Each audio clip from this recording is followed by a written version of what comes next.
Jaya Radha Madhava Punya Bihari.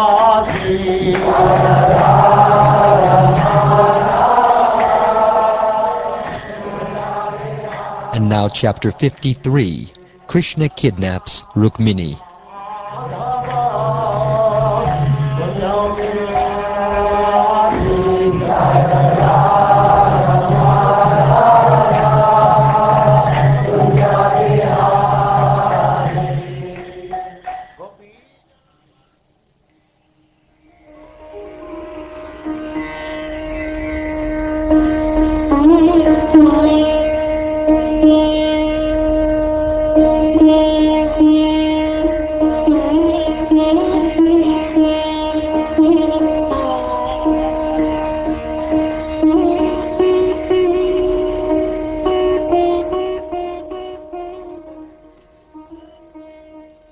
Shukdev Goswami said, Thus hearing the confidential message of Princess Vaidarbhi, Lord Yadunandana took the Brahmin's hand and, smiling, spoke to him as follows. Just as Rukmini's mind is fixed on me, my mind is fixed on her. I can't even sleep at night. I know that Rukmi, out of envy, has forbidden our marriage. She has dedicated herself exclusively to me, and her beauty is flawless. I will bring her here after thrashing those worthless kings in battle, just as one brings a blazing flame out of firewood.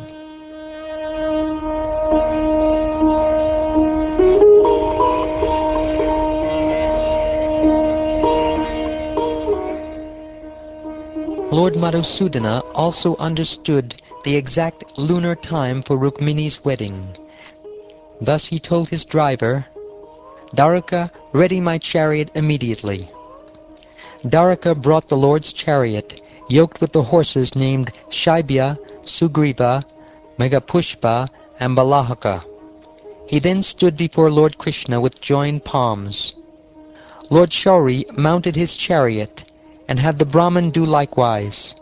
Then the Lord's swift horses took them from the Arnata district to Vidarbha in a single night. King Bhishmaka, the master of Kundana, having succumbed to the sway of affection for his son, was about to give his daughter to Shishupal.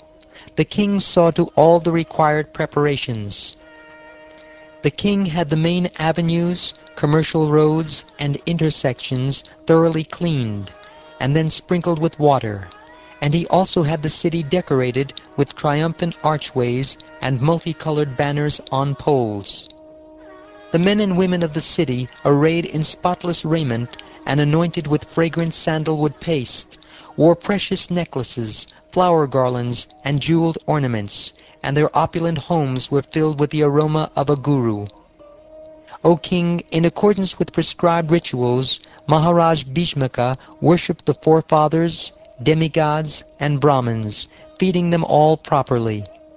Then he had the traditional mantras chanted for the well-being of the bride.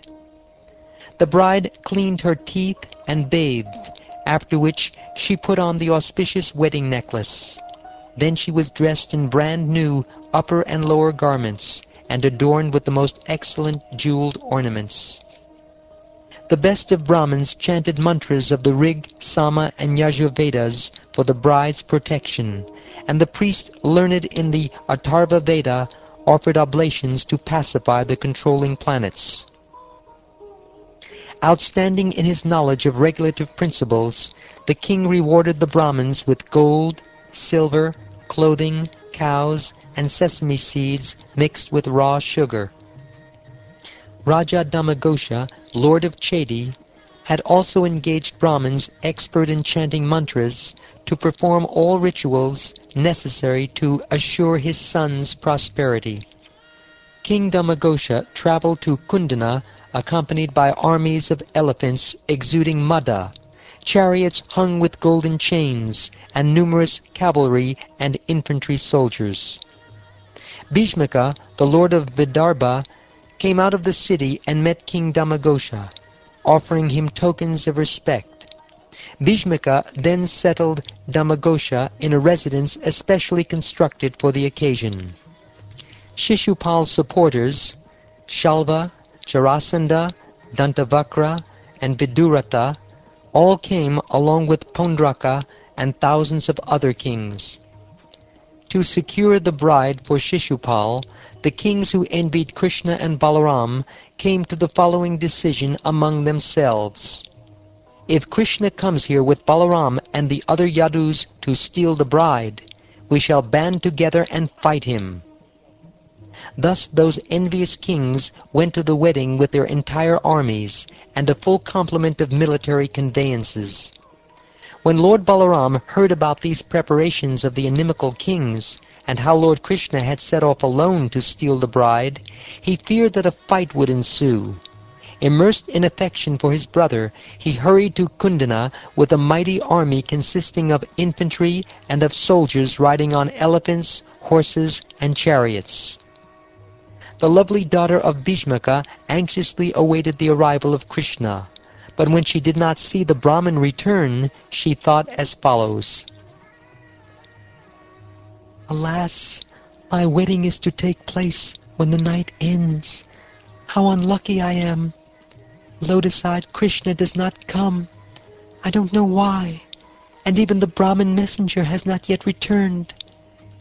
Perhaps the faultless Lord, even while preparing to come here, saw something contemptible in me, and therefore has not come to take my hand. I am extremely unfortunate, for the Creator is not favorably disposed toward me, nor is the great Lord Shiva, or perhaps Shiva's wife, Devi, who is known as Gauri, Rudrani, Girija, and Sati, has turned against me.